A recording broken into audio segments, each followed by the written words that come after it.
what we now kind of think we can achieve feels like failure because we're so used to doing so much more than it looks like we can do now. From a sort of a change point of view, we have to come to terms with that, don't we? We have to come to terms with, this year's different. So the things we used to go for in terms of targets, if you like, perhaps we have to just let go of them and work on what we can do this year. So we have to get more practical. The question is from Thinking Focus. Hi, I'm Richard from Thinking Focus. Hi, I'm Ricky from Thinking Focus. And the question today is, how do we reset targets for the rest of the year? Wow, well that's a really interesting question. Ourselves, we've been thinking about this in the new world, but many clients are struggling with the fact how on earth do you do that in a world that's changing almost on a week-to-week basis? Yeah, I think there's so much uncertainty around for people, more uncertainty obviously than we used to. And probably, Ricky, I would say that lots of the organisations we work with, they've run their business in a sort of it's evolved over years, but a similar way. So they kind of know even maybe what the next 2 or 3 years look like. And now they're not sure of that. Yeah, all bets are off. So we're now in a situation where, well, what does that mean? How do we commit to something with a level of confidence, knowing that historically when you fall short, there's that sense of failing that comes with it, even though, you're making it based on a set of assumptions that 2 weeks ago have already shifted. Within that as well, you kind of go in, maybe for some businesses with the things that they do, they had big plans at the beginning of the year, whether it's a certain number or whether it's a certain amount of sales or a certain amount of interactions or whatever it is. And that may have reduced significantly as well. So there's this thing about, well, actually, what we now kind of think we can achieve feels like failure because we're so used to doing so much more than it looks like we can do now. And I think that's, from a sort of a change point of view, we have to come to terms with that, don't we? We have to come to terms with, this year's different. So the things we used to go for in terms of targets, if you like, perhaps we have to just let go of them and work on what we can do this year. So we have to get more practical. I agree. I think we need to redefine against new expectations. We have to understand what's the new landscape that we're operating in. What are the new expectations that are fair, and perhaps not even, not look too far ahead. Let's keep this within a range that we can easily manage, we can easily cope with, whether that's 30 days, 90 days, even 6 months, but certainly not in the realms of the 2 to 3 years that you mentioned before. So would you think about, there's lots of talk, isn't there, of what's the target for second half of the year? So you're sort of going 6 months. That would need constant review then in the way that you're talking. You might set it as something for 6 months' time now, but you need to constantly review maybe every month or something like that. Yeah, well, I probably more frequently, but I think the reality is there are two ways this can go. We either set the expectation too high, in which case it then becomes demotivating for everybody because we can't achieve it, and that will create a level of behavior that perhaps we're not ideally looking for. But equally, we could set it too low because we've lowballed it and everybody thinks we've gone for the easy goal, and the perception of us then is well, hang on a minute, you've probably got in too low, which is why you've made it too easy. The challenge with a moving target is people then perceive that as unfair. So if we've gone too high and we lower it, what does that create in people's mindset? But if we go too low and we increase it, what does that create in people's mindset? Do they think, oh, hang on a minute, it's unfair? You keep, as you often said to me, you just keep changing the goalposts. Yeah, you were a king at changing the goalposts, weren't you? Oh, I'm king at getting more out of keeping you on your toes. Exactly. But I think within that as well, there's a thing, isn't there, about agility being key here. And I think for leaders, if you're leading a business unit and you've got to submit where are you going to get to by the end of the year type thing. Um, there's the fact that there's also an element of that potentially that might be out of your control, in that you might pass that up the line and say, okay, here's where we're going to get to by the end of the year. And it may very well come back down the line that says, well, that's not enough. Or like one business that I work with, he was told, actually, no, don't do that. That's too much. Even though the guy that leads that business firmly believed they could do it, he was told, no, don't submit that. And that, so agility is going to be key here, isn't it? Which means you've got to communicate with your team really, really, really regularly, because of all this uncertainty and all these unknowns that are around. I would absolutely agree with that. I think for me, yes, agility, but I think that sits alongside that is this communication piece, this clarity piece that says, look, we are in a world that is fluid. We are in a world that is changing on a week to week basis. Look at some of the travel decisions that are being made. Countries are being, you could almost be away at a point where a country was deemed accessible and able to travel to, and then next day, Yeah. it's now gone on the quarantine list, so you've got to isolate for 14 days.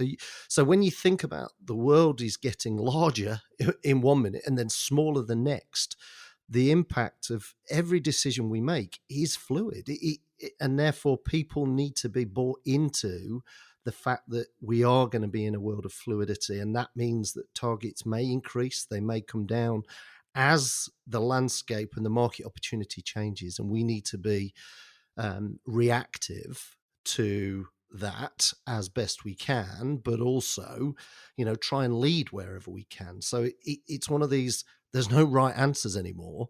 And we need to be very mindful of that. The question is from Thinking Focus, a podcast about how we sometimes get in our own way and what we can do about it. So we're saying be practical in the targets that you set, because actually, with more uncertainty around, that creates more doubt. So often you might see organizations or teams set, great, big, ambitious things. So actually, right now we're saying let's be practical, because I don't think there's the headspace for most people to cope with the big, ambitious stuff. There might be in some walks of life, but be practical, be prepared to be agile, and be really clear on how often you'll review, and talk about why with people as well, I guess, comes into this, because Absolutely. because when things change, as you said, people then often think that's unfair, or you've lowballed it or whatever, but the why now becomes important, doesn't it? Yeah, we've got to be inclusive. We've got to make sure that the people coming on this journey with us understand the reasons behind the decisions that we're making, the way we've made the judgments on what is or isn't achievable within a given period. And we absolutely have to review that.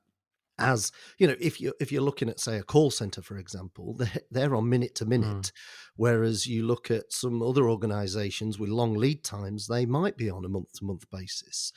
But the reality is we have got to review regularly and be prepared to change, as you say.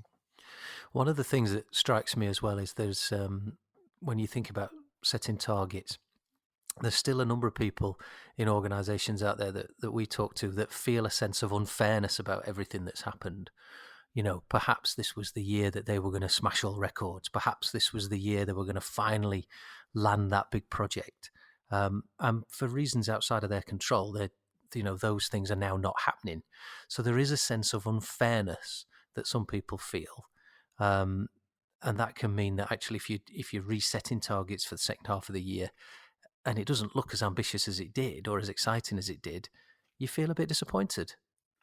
Well, inevitably, I think that if you've set your heart on achieving, and it might be something personal as well, like a promotion, that if I achieve X, that will lead to, my perception. That might be in terms of promotion, in terms of your role, it might be in terms of bonuses. And of course, everything has shifted, everything has changed around that. And therefore, how do we adopt a mindset that looks at what can we learn from how we've adapted, how we've grown in this arena?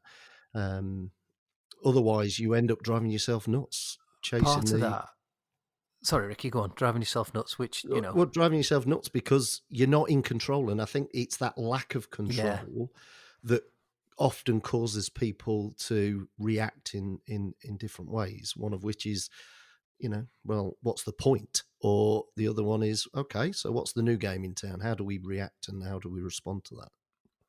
When I rudely interrupted you there, you were making me think about what's within your control and not what's not within your control, and then you went on to say that, and that with this sense of unfairness that I think we've picked up on with the number of people we work, that comes right into it, doesn't it? Because all of this stuff was outside of people's control. What is within your control is how you react to it, and going back and looking at, okay, what is it that we do? What can we affect? What can't we affect? Let's go focus on the things that we can do something about, becomes a very positive step.